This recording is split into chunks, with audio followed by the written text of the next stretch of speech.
কথা কি বোঝা যায়? যেদিন মরেছে সেদিন তাকে রক্তের নদীতে ফেলে দেওয়া হবে। যতবার উঠার চেষ্টা করবে ততবার পাশ থেকে পাথর মেরে তার মুখকে ভেঙে চৌচির করে দেওয়া হবে। তার নাম সুদ। খবরদার লোন নিয়ে ব্যবসা করতে যাবেন না। লোন নিয়ে ব্যবসা করেছেন আপনার তো জানা যাই হবে না, জানা যাই বাতিল।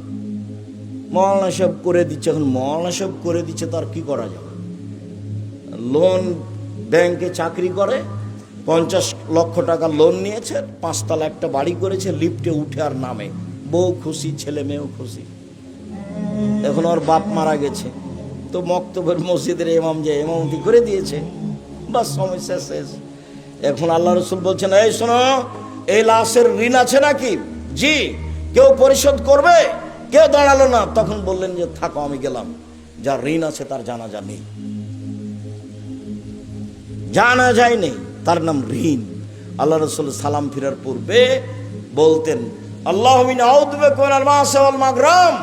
আল্লাহ তোমার কাছে বাঁচতে চাই ঋণ কর্জ হতে, তোমার কাছে বাঁচতে চাই বড় পাপ হতে, তোমার কাছে বাঁচতে চাই ঋণ কর্জ হতে, তোমার কাছে বাঁচতে চাই বড় পাপ হতে, তোমার কাছে বাঁচতে চাই ঋণ কর্জ হতে, তোমার কাছে বাঁচতে চাই বড় পাপ হতে।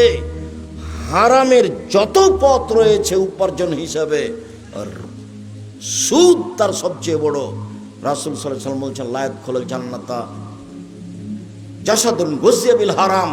ওই শরীর জান্নাতে যাবে না যে শরীর হারাম উপায়ে বাড়ে। এই ছেলে বসো, সময় তো হয়ে গেছে, আমি তো নিজেই ছেড়ে দিচ্ছি, এসেছি তো 12টার সময়।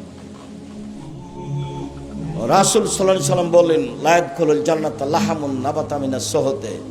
হারাম উপায়ে যে শরীর বাড়ে সেই শরীর জান্নাতে যাবে না। কুল্লু লাহমিন নাবাতা মিনাস সুহতে কানাতিন নার আওলা বিহি। যেই শরীর হারাম উপায়ে বড়েছে তার জন্য জাহান্নামে যথেষ্ট। ছেলে মেয়ে বাপ বেটা সব জাহান্নামে যাবে হারামের কারণে।